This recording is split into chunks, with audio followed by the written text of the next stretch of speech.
네, 이재명 대통령이 오늘 임시 국무회의에서 광복절 특별 사면 대상자를 확정을 합니다. 자, 조국 전 조국혁신당 대표 부부와 또 윤미향 전 의원 등이 사면 후보군인데 어떻게 결정이 날지 주목되고 있습니다. 네, 한편 김건희 씨의 구속영장 심사가 하루 앞으로 다가온 가운데 윤석열 전 대통령의 내란 재판이 오늘 재개되는데요. 관련한 정치권 이슈 최진 대통령 리더십 연구원 원장과 이종근 정치평론가와 함께 짚어보겠습니다. 어서 오십시오. 안녕하십니까? 네, 안녕하십니까.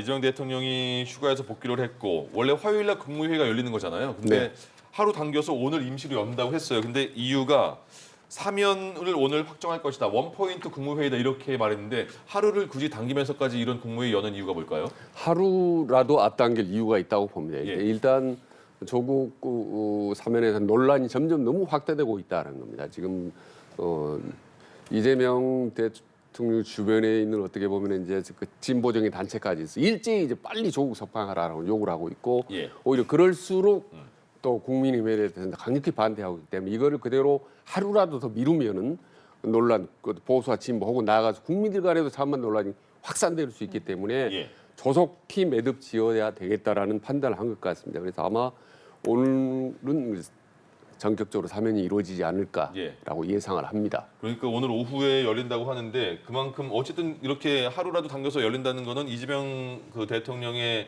이제 결정은 났다는 거고 그럼 어떻게 이 하루라도 빨리 그 여는 이유는 어떻게 보세요? 첫 번째는 이제 국무회의, 화요일마다 열리는 국무회의에 요즘 이재명 대통령이 가장 중심을 잡고 있는 게 산재입니다. 뭐 대통령이 휴가에서 올라오자마자 산재 얘기부터 하고 거기에 대해서 직접 보고를 하라라고 이야기했기 때문에 화요일에는 아마 산재 얘기가 중심이 될 것 같습니다. 그러니까 그것을 그만큼 중시하고 있으니까 사면이 만약 벌어지면 산재보다 사면에 아마 언론들이 굉장히 집중할 거 아닙니까? 그러니까 산재라는 이슈를 부각시키기 위한 어떤 방안일 수도 있고 두 번째는 이왕 사면할 거라면 고마워하게 만들어줘야 되지 않겠습니까? 예를 들자면 선거 전에 무조건 해야 된다. 지방선거 전에. 그러면 12월 달 하면 고마워할까요? 아니에요. 지금 하는 것이 좋고 하루라도 더 빨리 하는 것이 좋다. 어차피 여론은 그때 하나 지금 하나 비판적인 사람은 계속 비판적일 것인데 고마워할 사람은 시기에 따라서 굉장히 다를 것이다. 그러니까 도리어 부각시키는 어떤 내가 이만큼 결단을 해줬다. 뭐 조국 전 대표에게 마음의 빚을 그만큼 더 높이게 하려면 하루라도 빨리 하는 게 좋다라는 판단일 것 같습니다. 그런데 지금 야당에서는 반대 목소리도 적지 않거든요. 어떤 결정을 내릴지 좀 궁금한데 어떻게 좀 예상을 하세요? 결정은 이미 내렸다고 봐요. 왜냐하면 만약에 이건 굉장히 기술적인 문제거든요. 만약에 대통령이 조국 사면을 하지 않겠다고 마음을 먹었다면 그걸 굉장히 연착륙시킬 방법은 많아요. 사면 심사에까지 올리지 않아도 예를 들어서 4분의 1밖에 뭐 임기가 안 됐으므로 뭐 여러 가지 어떤 이유를 들어서 사면심사위가 제외시킨다거나 대통령까지 안 올라오고 근데 대통령까지 올라왔다는 건 이제 만약에 사면을 시키지 않으면 대통령이 안 해준 거예요. 그렇지 않습니까? 그러니까 지금은 대통령이 도리어 결단을 내리게 만드는 그러니까 대통령의 어떤 결정을 부각시키는 그런 방향으로 왔으므로 무조건 지금 사면은 가야 되는 상황이고요. 아시다시피 지금 비판 여론은 굉장히 높습니다. 하지만 비판 여론이 높을수록 아까도 말씀드렸지만 조국 대표에게 할 말은 더 커지는 거예요. 이만큼의 비판을 받았더라도 내가 결단했다. 이렇게 스토리가 되지 않습니까? 지금 이 사면 심사위가 통과됐다는 건 무조건 하는 겁니다. 이미 결정이 내려졌다고 이야기를 해주셨거든요. 어떻게 보세요? 일단 저도 그럴 가능성이 높다고 봅니다. 그리고 지금 뭐 사면이라는 게 대통령 고도의 통치행위고 헌법 79조에 명확하게 이제 규정이 돼 있는 대통령 권한이기 때문에 이번에 이제 취임 2달 만에 행사를 하는 건데요. 근데 역대 대통령을 보면 항상 사면할 때마다 문제가 있었습니다. 사실 정치인을 포함시켜도 문제, 안 시켜도 문제. 윤석열 정부의 첫 8.15 그 사면 때도 정치인을 다 뺐거든요. 김경수라든지 이명박 전 대통령 다 뺐는데 오히려 여권 내부에서 반대를 많았습니다. 말하자면 국민의힘의 또 주호영 의원이라든지 홍준표 의원 같은 경우가 정치인을 빼고 어떻게 이게 통합 사면이냐라고 비판했겠습니다. 그러니까 이재명 대통령 입장에서는 어떤 형태로든 어차피 비판이 불가피하다면 사제 조국 대표를 비롯한 여야 정치인들을 사면을 하는 것이 저는 여론, 민심보다는 오히려 국정 운영을 해서 말하자면 다음 지방선거를 겨냥한 여러 가지 다목적 정치 보석 면에서 더 득이도 훨씬 많다라고 판단을 내린 것 같습니다. 그래서 부담을 감수하고라도 결단을 내린다라고 판단을 한 것 같습니다. 이재명 대통령. 예. 그리고 이 사면 결정과 관련해서 이재명 대통령이 어떤 언급을 할지도 좀 관심이 쏠리는데 어떤 메시지 같은 걸 내놓을까요? 일단 뭐 대통합 메시지를 내놓지 않겠습니까? 왜냐하면 조국 윤미향뿐만 아니라 또 홍문종이라든지 여야 의원이 다 포함되어 있기 때문에 국민 대화 명분, 통합의 명분을 내세울 수 있다는 점에서 그런 메시지를 강력히 주장을 할 것 같습니다. 왜냐하면 지금 취임 이후 이재명 대통령이 계속 강조해왔던 것이 그런 통합이기 때문에 이번 과정에서도 오히려 이번 통합의 명분으로 삼고 실제로 이후로도 이번 계기로 해서 좀 여야 간의 협치가 좀 조금이라도 한 단계 좀 진전됐으면 좋겠다라는 생각을 좀 합니다. 예. 통합의 명분이라는 메시지를 내놓을 거라고 예상하셨는데. 네, 저도 그렇습니다. 국정기획위원회가 이번에 국정 목표를 발표하지 않았습니까? 제1 목표가 뜻밖에도 개헌이었어요. 근데 제2 목표가 통합 정치거든요. 그러니까 당연히 이 지금 정치인 사면은 통합의 어떤 메시지가 담길 텐데 과연 그게 받아들여질 때 이게 통합일까? 예를 들어서 세 사람, 장찬민, 홍문종 또 한 사람 해서 세 사람의 지금 국민의힘 계열 뭐 또 송원석 비대위원장이 요구했다는 그 인물들이 과연 조국 사면과 균형을 잡을 수 있는 어떤 사면일까? 이 부분은 이게 받아들여져야 통합이라는 이름 아닙니까? 그런데 뭐 세 사람이 지금 혐의가 사실상 뭐 뇌물이라든지 횡령이라든지 특경법, 특가법에 저촉되는 사실 이 혐의 자체가 정치 사면의 대상이 될 수 없는 그런 대상이거든요. 그렇기 때문에 이 지금 야당 내부에서도 비판의 목소리가 높고요. 그러다 보면 이 통합이라는 건 어떤 의미에서는 이 지금 여권 진영의 통합이 목표였던 것 같아요. 여권 진영의 통합. 그러니까 조국과 윤미향 그러면 사실 윤미향은 시민단체이자 민주당 소속이긴 하지만 그럼에도 불구하고 성향 자체는 진보당과 좀 가깝거든요. 그러다 보면 조국은 조국혁신당 또 진보당이 또 굉장히 환영할 수 있는 예를 들어서 범여권 세력들이 전부 다 환영할 수 있는 지금 사면이 돼버렸어요. 그러니까 문재인 대통령도 초반에 조금 고전을 했던 부분이 이 연합해서 대통령의 집권을 했는데 그 연합 세력을 제대로 관리하지 못하고 떨어져 나가고 비판하고 이런 대목에서 초반에 정권이 좀 흔들렸다라는 평을 받거든요. 거꾸로 지금 이재명 대통령 이번 사면을 통해서 범여권의 어떤 결속을 다지려는 게 아닌가 싶습니다. 정청래 대표가 취임 이후에 처음 고위 당정 협의회 열었습니다. 그러니까 주식 양도소득세, 그러니까 대주주가 개별 주식 개별 주식의 그 합의 50억이냐 10억이냐 10억으로 낮추겠다. 그러니까 반발이 많이 크니까 이걸 논의한 것 같은데 결론은 아직 안 난 것 같아요. 민주당에서 이걸 어떻게 결정을 내릴까요? 그러니까 대통령이나 민주당이나 상당히 좀 곤혹스러운 부분일 것 같아요. 사실 취임 초기부터 이재명 대통령이 개미 투자자를 보호하겠다라고 공언을 했는데 지금 야당으로부터 개미 할게 아니냐 민주당 이런 비판을 받고 있기 때문에 참 곤혹스럽습니다. 특히 이제 이 대주주 기준을 놓고 지금 당정 간에 아직 합의가 못 봤습니다. 이게 자칫하면 좀 균열이 생길 수 있고 아직 여전히 지금 거리감을 보이고 있는데 이걸 잘 지금 좁혀가야 되겠습니다. 근데 다행히 세법을 국회에서 심사할 때는 아직까지 한 3개월 정도 시한이 있기 때문에 이 부분은 좀 더 당정 간에 좀 의견을 조율하고 또 여론, 시중의 여론이라든지 말이야 기업이라든 동향 여러 가지 것들을 좀 종합해서 판단을 했으면 좋겠다. 정청래 대표가 특유의 속도전을 여기서는 좀 펴지 않았으면 좋겠다라는 생각이 한 말씀입니다. 50억 이상의 대주주냐, 10억 이상의 대주주냐, 그러면 민주당은 지금 어떻게 결론을 내릴 걸로 예상합니까? 아니 어저께 제가 분위기를 좀 이렇게 봤더니 당에서는 당연히 50억으로 환원하려고 하는 것 같아요. 그러나 지금 문제는 뭐냐면 당에서 이거 주도한 게 아니잖아요. 세수가 워낙 감소되다 보니까 방안을 내놔라라고 대통령이 이제 요구를 했고 기재부에서 증세 방안 그러니까 어떻게든 각 부분에서 세금을 더 거둘 수 있는 부분이 어딜까 하다가 지금 이 부분을 바라본 거예요. 그러다 보니까 사실 당에서는 이걸 왜 협의를 제대로 안 하고 이렇게 당에 영향을 주느냐 하고 좀 이렇게 불평을 하는 어떤 분위기. 그다음에 기재부 쪽에서는 그래도 이제 세수 감소를 어떻게 할 거냐. 이게 어저께 이제 논의된 건데 분위기는 이거예요. 당은 여기서 10억으로 내렸다가는 큰일 난다. 워낙에 지금 뭐 5천 운운하고 있다가 지금 자신들의 우군이라고 생각했던 주식 투자자들이 미국 주식장으로 가겠다라는 목소리가 워낙 크다 보니까 이것을 진정시킬 방법이 없어요. 그러다 보니까 환원이다라고 이제 얘기는 하지만 주체가 행정부다 보니까 이건 대통령이 결단을 내릴 문제다라고 이제 어저께 이 심사숙고할 문제다 이렇게 표현을 했습니다.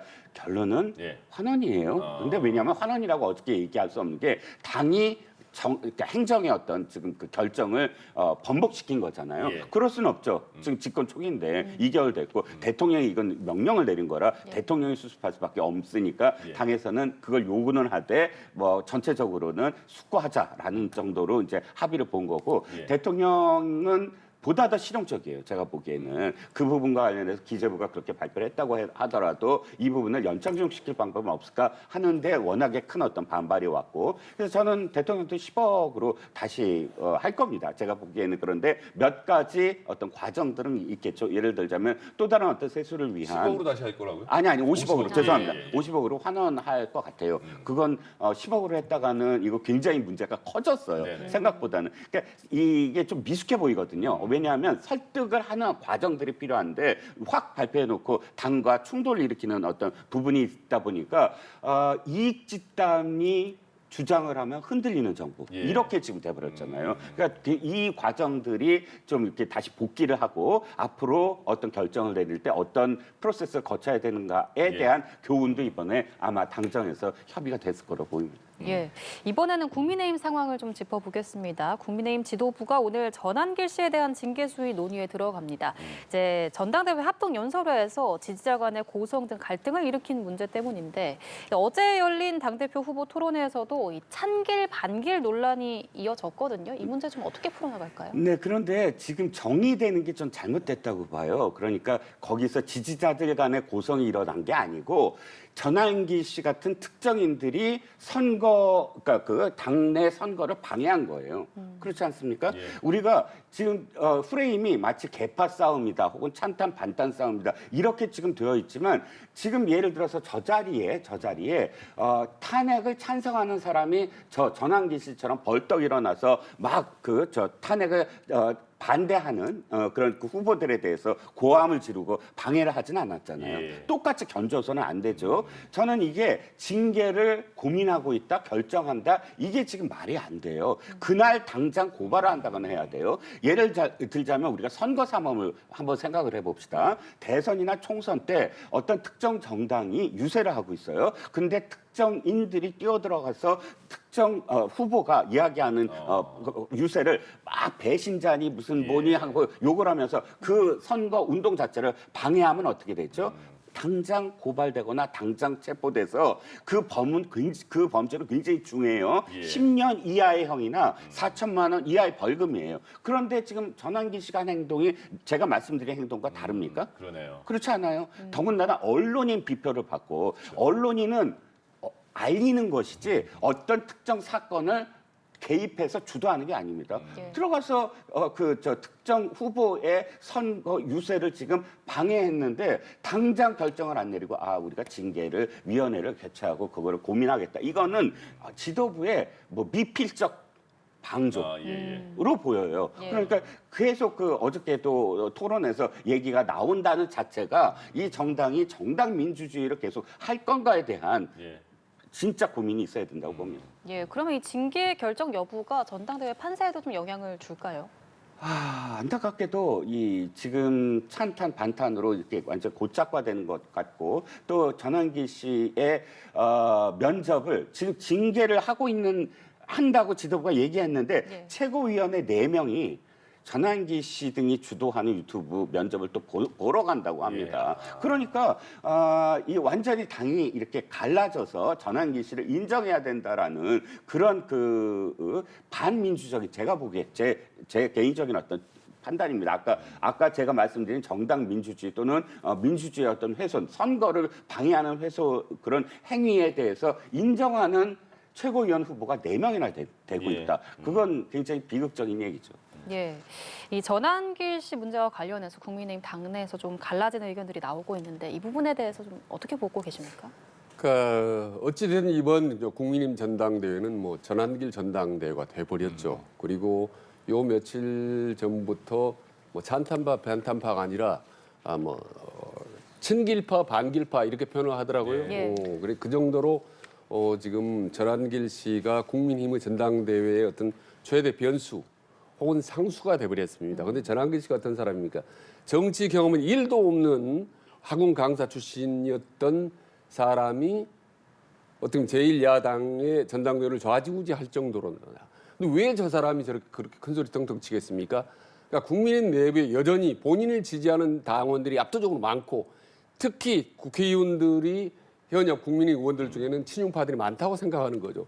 저 모습이 지금 화면에 나오고 있는 모습이 국민의힘의 딱 지금 현 주소다라고 생각하는 거죠. 예. 지금 극우파 몇 사람 소수에 의해서 좌충우돌하고 흔들리는 것 그리고 앞으로 국민의힘이 지금 당 대표가 될 가능성이 높다고 언론에 보도된 사람 중에 김문수라든지 뭐 이런 사람 아니겠습니까? 친윤파 핵심입니다. 그리고 만에 하나 김문수 당 대표가 체제되면 전환기 같은 사람은 더 득세하지 않겠습니까? 그래서 지금 오늘 현재로 보면 참 국민의힘이 갈 길이 멀다. 내란에 강해서 여전히 허우적대고 있구나라는 안타까움을 금할 수가 없습니다. 윤석열 전 대통령 내란 혐의 재판 오늘 다시 시작이 되는데 지금까지 내란 재판에 3번 계속 출석하지 않았습니다. 네. 그리고 오늘도 그 변호인단 입장에서는 몸이 안 좋다 출석하지 않을 것이다 이런 느낌이던데 네. 이렇게 계속 왜 출석 안 할까요? 일단 그 질문에 대해서 저는 크게 이제 궁금하지는 않습니다. 그래요 이제? 왜냐하면 이제 그 헌재부터 재판 과정, 그 검사 조사 과정, 네. 공수처 이후에 가는 모든 행동이 일관됐기 때문에 예. 그리고 이번 특검의 2번의 수사 과정에서 확실히 보여주지 않습니까? 예. 본인이 앞으로 어떻게 사법 대응을 할 것인지 저도 이미 충분히 예상을 했습니다만 어떻게 보면 속옷만 입고 벌렁 누워 있는다든지 의자 잡고 끝까지 버티는 이런 전략이 앞으로도 계속될 거라고 봅니다. 재판 과정에서. 그러니까 네. 최소한 가장 점잖은 대응 방법은 침묵, 예. 지거나 완전히 버티거나 무작정 정말 지금 시체마로 배째라 전략은 과거이나 지금이나 앞으로도 계속될 거기 때문에 예. 윤석열 전 대통령이 사법 대응 어떻게 할 것인지는 더 이상 전혀 궁금하지 않고 네. 다음 사법부가 어떤 판결을 내려갈지 이제 이게 다 궁금합니다. 그러니까요. 이제 거의 이제 반복되는 불치석이기 때문에 궁금하지 않은 상황까지 이르는 것 같습니다. 네네. 그러면 앞으로도 계속 이런 모습은 똑같이 유지가 될까요? 네, 그렇습니다. 저는 2가지 이유가 있다고 봐요. 첫 번째는 뭐냐면 지금 내란 재판에서 윤 전 대통령이 재판정에 출석해서 맞닥뜨려야 되는 사람들은 네. 전부 다 자신이 명령을 내려서 수행했던 사람들입니다. 예. 그들은 자신의 형량을 줄일 수밖에 없어요. 진실을 이야기할 수밖에 없습니다. 네. 그래서 이런 전화를 받았습니다. 이런 명령을 받았습니다. 그런데 저는 이런 명령을 내렸습니다. 라고 이야기해야 됩니다. 초반에 재판정에 출석했을 때 그때마다 나는 그런 적 없다라고 반대 신문을 해야 되잖아요. 네. 그런데 앞으로도 계속됩니다. 워낙에 많은 부분들이 있기 때문에 그렇다면 이걸 되풀이해서 자신한테 또 이로울 것도 없어요. 논리는 똑같이 그 부하들을 예를 들어서 명령을 내렸는데도 불구하고 부하들에게 책임을 돌리는 수장 이런 인상만 계속 남을 수밖에 없습니다. 그렇다면 어차피 똑같은 상황이고 또 무기 또는 사형이에요. 네. 지금 내란 수괴 혐의는 그런데 형량을 줄일 방법이 없어요. 그렇지 않습니까? 형량을 줄인다는 게 사형에서 무기인데 무기에선 그 밑으로는 안 되니까 예. 이 뭐 법리적 다툼을 할 이유가 없다. 나는 정치적 그런 그 판단 예를 들어서 언젠가는 닥칠 수 있는 사면 복권을 생각해야지 여기서 법리 다툼을 해봤자 나에게 뭐 형량을 줄이는 어떤 길이 없다 예. 이런 판단들이 뭐 재판을 걸석하는 게 아닌가 싶습니다. 네, 예. 알겠습니다. 한편 이제 내일 오전에는 김건희 씨가 구속영장 심사를 받습니다. 법원이 좀 어떤 결정을 내릴 걸로 예상하시는지요? 일단 뭐 구속영장 청구하고 네. 결국 구속이 되지 않을까라고 짐작을 합니다. 예. 지금 대통령 부부 간의 그 동시 구속은 어렵지 않겠느냐, 또 그건 좀 지나친 게 아니냐라는 이제 극히 일부의 여론이 있지만은 대다수는 김건희 여사의 구속은 불가피하다. 당초에 이제 16개 혐의도 많다라고 생각을 했는데 알고 보니까 추가로 통일과 목고를 등등 기타 여러 가지 혐의들이 추가로 나오기 때문에 구속은 불가피해 봅니다. 특히 지금 구속영장 청구서에 보면은 증거인멸 우려도 있고 그리고 이제 중대한 범행이다. 말하자면 적극적으로 범행에 가입했다라는 부분이 있습니다. 예. 그렇기 때문에 불가피한 거고 그리고 혐의 대부분에 대해서 상당히 전면적으로 부인을 하고 있습니다. 그래서 녹취록을 들이댄다든지 구체적 사진이라든지 증언이나 이런 부분을 검사가 대도 전면적으로 부인을 하고 있기 때문에 검사 쪽에서도 이렇게 검찰 쪽에서도 구속이 불가피하다고 보고 아마 법원에서도 충분히 그런 부분을 받아들여서 아마 구속할 가능성이 높다. 그러면 초유의 어떤 부부간의 어떤 대통령 부인과 영부인 대통령 그리고 동시에 구속될 가능성이 매우 높아 보인다라고 생각이 듭니다. 예, 말씀하신 것처럼 만약에 구속이 되게 되면 전영진 대통령 배우자 가운데는 처음이거든요. 영장 심사를 받는 것도 처음인데. 그렇죠. 그런데 처음인 게 너무 많아서요. 3년 동안 이렇게 사실 많은 의혹과 많은 그런 그 구설에 오른 대통령 부인도 처음이었잖아요. 근데 그때마다 사실 윤석열 정부가 이 의혹을 해소하는 방향으로 갔으면 어땠을까? 그 의혹이 너무나 눈덩이처럼 불어나다 보니까 지금의 어떤 상황으로 이른 게 아닌가 싶고요. 저는 구속영장을 너무 빨리 청구한다 싶었어요. 대면 조사 다음 날 바로 구속영장을 청구하는 예는 없잖아요. 왜냐하면 특검이 만약에 이게 구속영장이 기각된다 그러면 엄청난 타격일 거예요. 네. 그 다음 물론 다시 뭐 재수사를 하고 해서 내리긴 하지만 그러나 국민들로부터 엄청난 비판을 받을 거거든요. 이미 김건희 여사의 새로운 어떤 의혹, 특히나 국민들이 바라보기에 뭐 도이치모터스 좀 어렵습니다. 몇천 회를 뭘 어떻게 했는데 이것이 실질적으로 가담한 건지 방조한 건지 이걸 따지는 건 시간이 걸리지만 다이아몬드 목걸이 이거 그냥 직관적이고 몇 천만 원짜리 이렇게 그런 직관적인 문제들이 생겼는데 거기에 대해서 진술이 3번이나 바뀌고 마지막에 모조품인데 어머니한테 선물했는데 그게 오빠의 장모 집으로 갔는데 나는 모른다. 이 상황이 다른 어떤 사건들 지금까지 한 3년 동안 있었던 사건들보다 잔상 효과 국민들한테 느껴지는 어떤 효과가 굉장히 크다고 보거든요. 그러니까 뭐 물론 법에 따라서 영장이 집행되겠지만 그럼에도 불구하고 현재 어떤 국민 감정도 상당히 악화돼 있는 부분 그리고 뭐 특검이 좀 자신하는 부분은 최근 들어서 그러니까 뭐 휴대폰이라든지 여러 가지 어떤 부분들에서 증거를 인멸하려고 하는 어떤 행위가 충분히 있었다라고 소명하는 부분 그런 부분들에서 특검이 좀 자신하고 있는 게 아닌가 싶습니다. 예, 알겠습니다. 오늘 광복절 특별사면 관련 내용을 포함해서 정치권 이슈들 짚어봤습니다. 지금까지 최진 대통령 리더십 연구원 원장 이종근 정치평론가와 함께했습니다. 고맙습니다. 수고하셨습니다.